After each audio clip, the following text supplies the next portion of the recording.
गुरुदेव, जैसे कल आपके परसों आपके सत्संग में सुना था कि कृष्ण जी जो भी करते हैं, तो गोवर्धन की मैं परिक्रमा दे रहा था।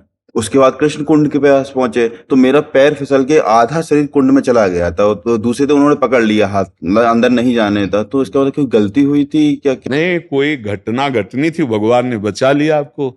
एक घटना जैसे जो मृत्यु जनित होनी थी वो इतने में बचा लिया।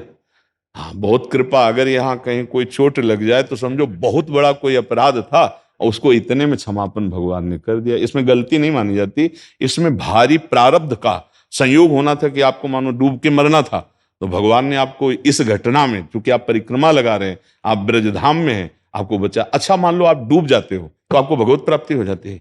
दूसरे जरूर कहेंगे कि यार परिक्रमा कर रहा था बेचारा, स्नान को गया और मर गया, लेकिन आप पक्का समझना उसे भगवत प्राप्ति हो जाएगी। जो बड़े बड़े योगी जिस प्राप्ति के लिए, क्योंकि ये ब्रज है, जानबूझ के आत्महत्या करोगे तो भूत बनोगे यहां भी।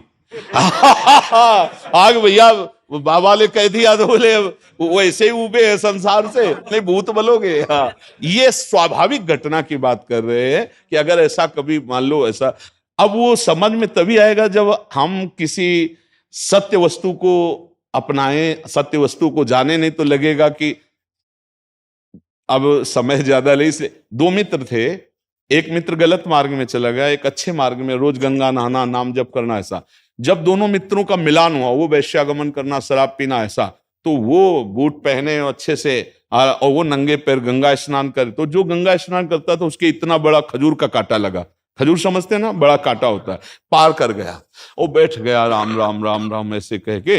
वो जब निकला तो कहा, देखा कहते थे कि ये सब नाटक है, क्या मिला तुझे? और देख मैं बहुत मौज मस्ती से चल चल रहा हूं। और आगे चला तो एक धूल में, ऐसे ऊंची धूल थी, ऐसे लात लगा, उसमें देखा हीरा। लौट के आया, देख बोल तेरे कांटा लगा, मुझे थैली मिली हीरे की। उसको लगा यार वास्तविक सब नाटक है, क्योंकि मैंने देखा है वैश्यागमन करता है, शराब पीता है, इसको थैली मिली हीरे की, और भजन करता हूं, राम राम बोलता हूं, गंगा नहाता हूं, खजूर का कांटा लगा। तो जब किसी भक्त को संशय होता तो भगवान किसी न किसी रूप में आके संशय निवारण करते हैं।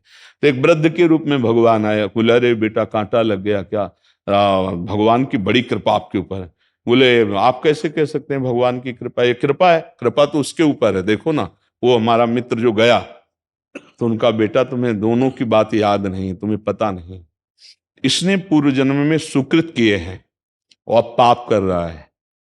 ये आजीवन चक्रवर्ती सम्राट के पद का भोग करता, न बैठता तो भी वैभव होता। इसके पाप कर्म से सारे पुण्य क्षीण होते चले गए। अब ये जितनी असरफी और इसको मिली है, ये जहां इनको भोग लेगा, इसका पुण्य खत्म होगा, इसकी दुर्गति शुरू हो जाएगी। और तुमने जो पाप किए हैं सब गंगा स्नान से नष्ट हो गए। तुमको इसी क्षण सूली की सजा राजा के यहां मिलनी थी, तो खजूर के कांटे से निपट गई।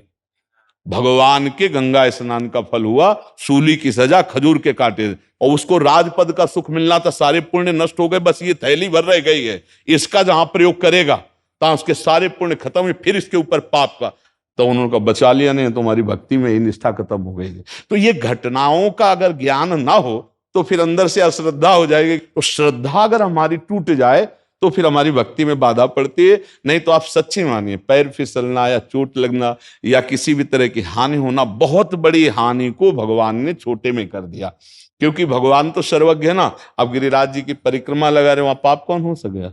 पाप थोड़ी कुछ बना, हमारे पाप का नाश किया गया। ये बात समझ रहे हैं आप? हाँ।